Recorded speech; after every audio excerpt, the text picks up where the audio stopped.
ವಿರಾಜಪೇಟೆ ಪುರಸಭೆಗೆ ಸೇರಿದ ತಾಲೂಕು ಮೈದಾನದ ಗೇಟ್ ಕಳಚಿಕೊಂಡು ಬಿದ್ದ ಘಟನೆ ಸೋಮವಾರ ನಡೆದಿದೆ.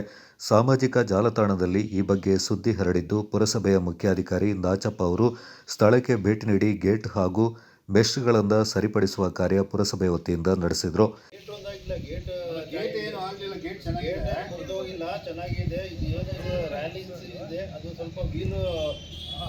ಇದಾಗಿ ಶೇಕ್ ಆಗಿ ಅದು ಇದು ಈಗ ಏನಂತಂದ್ರೆ ಟೆಕ್ನಿಕಲ್ ಏನಂತ ರೌಂಡ್ ಮೇಂಟೈನ್ ರೋಡ್ ಹಾಕಿದ್ರೆ ರೋಡ್ ಫೈಡ್ ಆ್ಯಂಗಲ್ ಆಗ್ತದೆ. ಅದೇ ಫೈಡ್ ಆ್ಯಂಗಲ್ ಇರುತ್ತೆ. ಅದು ಎಲ್ಲ ಯೋಚನೆ ಆಯ್ತು, ಕರೆಕ್ಟ್. ಈಗ ಇದು ಫೇಲ್ ಆಯ್ತಲ್ಲ, ಇದು ಮಾತ್ರ ಓಪನ್ ಮಾಡಬೇಕು. ಹೌದೌದು. ಇನ್ನು ಕಾಲು ಸೂಪ್ ಇರ್ತದೆ, ಇನ್ನು ಮಕ್ಕಳು ಆಟ ಆಡ್ತಾರೆ, ಆರಾಮ್ ಬರ್ತಾರೆ, ದಟ್ ಬಂದಿರುತ್ತೆ. ಇದಾದ್ರೆ ರೌಂಡಿಗೆ ಒಬ್ಬರು ಹೋಯ್ತೆ ಆಯ್ತಾ. ರೈತರಿಂದ ಬಂತೆ ಸೆಪ್ರೇಟ್ ಒಂದು ವೆಹಿಕಲ್ ಇದೆ, ಇದರ ಪೀಸ್ 20 ಫೀಟ್ ಬಂದಿಗೆ ಅಲ್ಲಿಗೆ ಅಡಿಯಲ್ಲಿ ಇದು ಫ್ಲಾಟ್ ಇದು ಸಹ ಇರುತ್ತೆ. ಆ ಬೆಲ್ಟ್ ಮಾಡಿ ಅನ್ನೋದು ಈ ಗೇಟ್ ಅನ್ನೋದು ಮಕ್ಕಳು ಬಂದಿಟ್ಟು ಗೇಟ್ ಓಪನ್ ವೆಹಿಕಲ್ ಓಪನ್ ಕೊಡೋಕ್ಕಾಗ ದಂಡನೆ ಈ ಗೇಟನ್ನ ಲಾಕ್ ಮಾಡೋದ್ರಿಂದ ಇಲ್ಲಿ ಬೀಗಟ್ಟಿಲ್ಲ, ಮಕ್ಕಳು ಕಳಿಬೇಕು. ಈಗ ಮಧ್ಯಾಹ್ನ ಫೋಟೋ ಅದು ಮಾತ್ರ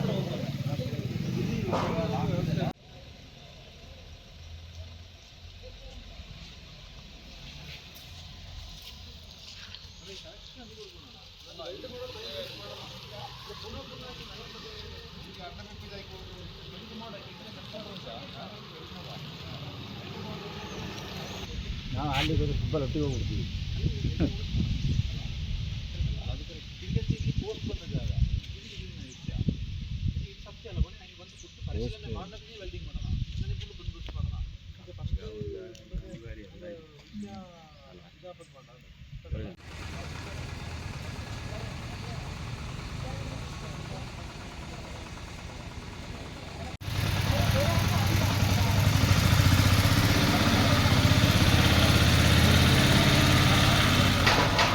ಈ ಸಂದರ್ಭ ಮಾತನಾಡಿದವರು, ಕಳೆದ 3 ವರ್ಷಗಳಿಂದ ನಿರ್ಮಿಸಿ ಕೇಂದ್ರ ತಾಲೂಕು ಮೈದಾನದ ಅಭಿವೃದ್ಧಿ ಕಾರ್ಯವನ್ನು ಮಾಡಿ ಪುರಸಭೆಗೆ ನೀಡಿದ್ದಾರೆ.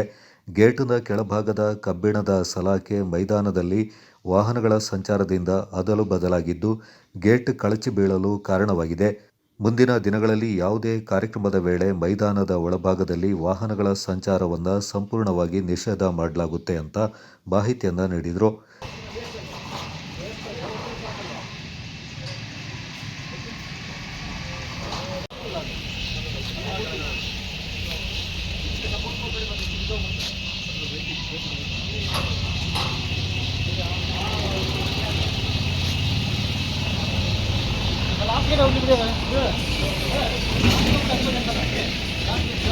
ವಿರಾಜಪೇಟೆ ಪುರಸಭೆ ವ್ಯಾಪ್ತಿಯ ತಾಲೂಕು ಮೈದಾನದ ಗೇಟ್ ಏನಿದೆ ಅದು ಈ ದಿನ ಏನು ಕಬ್ಬಿಣದ ಸಲಾಕೆ ಸ್ವಲ್ಪ ಬೆಂಡಾಗಿದ್ದರಿಂದ ಅದು ಈ ದಿನ ಬಿದ್ದೋಗಿದೆ.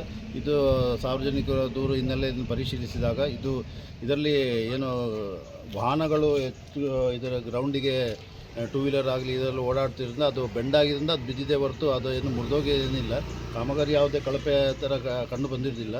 ಅದನ್ನು ಈಗ ಸರಿಪಡಿಸ್ತಾ ಇದ್ದೀವಿ. ಮತ್ತು ಮುಂದಿನ ದಿನಗಳಲ್ಲಿ ಅಲ್ಲಿ ಯಾವುದೇ ವಾಹನಗಳು ಗ್ರೌಂಡ್ ಒಳಗಡೆ ಎಂಟ್ರಿ ಆಗದಂಗೆ ನಾವು ಕ್ರಮ ವಹಿಸ್ತೀವಿ. ಅದು ಮಧ್ಯದ ಗೇಟ್ ಮಾತ್ರ ಓಡಾಡಲಿಕ್ಕೆ ಓಪನ್ ಮಾಡ್ತೀವಿ, ಬಾಕಿ ಇದನ್ನು ಸೈಡಿಂದೆಲ್ಲ ಲಾಕ್ ಮಾಡಿ ಇದನ್ನು ಈಗ ಸರಿಪಡಿಸ್ತಾ ಇದ್ದೀವಿ. ಕೊಡಗು ಜಿಲ್ಲಾ ಕಾಂಗ್ರೆಸ್ನ ಪ್ರಧಾನ ಕಾರ್ಯದರ್ಶಿ ಹಾಗೂ ಪಟ್ಟಣ ಪಂಚಾಯತ್ನ ಮಾಜಿ ಅಧ್ಯಕ್ಷರಾದ ವಿ.ಕೆ. ಸತೀಶ್ ಮಾತನಾಡಿ, ಪುರಸಭೆ ವ್ಯಾಪ್ತಿಯ ತಾಲೂಕು ಮೈದಾನ ಶಾಸಕರಾದ ಎಸ್. ಪೊನ್ನಣ್ಣವರ ವಿಶೇಷ ಕಾಳಜಿಯಿಂದಾಗಿ ಅಭಿವೃದ್ಧಿಗೊಂಡಿದ್ದು, ಸೋಮವಾರ ಸಾಮಾಜಿಕ ಜಾಲತಾಣದಲ್ಲಿ ಕಳಪೆ ಕಾಮಗಾರಿಯಾಗಿರುವುದರಿಂದ ಗೇಟ್ ಕಳಚಿ ಬಿದ್ದಿರುವುದಾಗಿ ಪ್ರಚಾರವಾಗಿದೆ.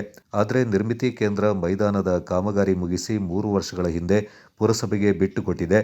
ಸಭಾ ಕಾರ್ಯಕ್ರಮ ಹಾಗೂ ಕ್ರೀಡಾಕೂಟದ ಸಂದರ್ಭದಲ್ಲಿ ವಾಹನಗಳು ಮೈದಾನದ ಒಳಗೆ ಸಂಚರಿಸಿ ಗೇಟಿನ ಕೆಳಭಾಗದ ರೈಲ್ಸ್ ರಾಡ್ ಸಡಿಲವಾಗಿರುತ್ತದೆ ಹೊರತು ಯಾವುದೇ ಕಾಮಗಾರಿ ಕಳಪೆಯಾಗಿಲ್ಲ. ಈಗಾಗಲೇ ಪುರಸಭೆಯ ಮುಖ್ಯಾಧಿಕಾರಿ ಪರಿಶೀಲನೆ ನಡೆಸಿ ಪುರಸಭೆ ವತಿಯಿಂದ ಸರಿಪಡಿಸಲಾಗ್ತಾ ಇದೆ. ಇದರಲ್ಲಿ ಯಾವುದೇ ರೀತಿಯ ಕಳಪೆ ಕಾಮಗಾರಿ ನಡೆದಿಲ್ಲ ಅಂತ ತಿಳಿಸಿದರು. ಈ ಸಂದರ್ಭ ಸ್ಥಳೀಯರಾದ ಮನು ಕುಶಾಲಪ್ಪ ಹಾಗೂ ಪುರಸಭೆಯ ಸಿಬ್ಬಂದಿಗಳು ಪಾಲ್ಗೊಂಡಿದ್ದರು.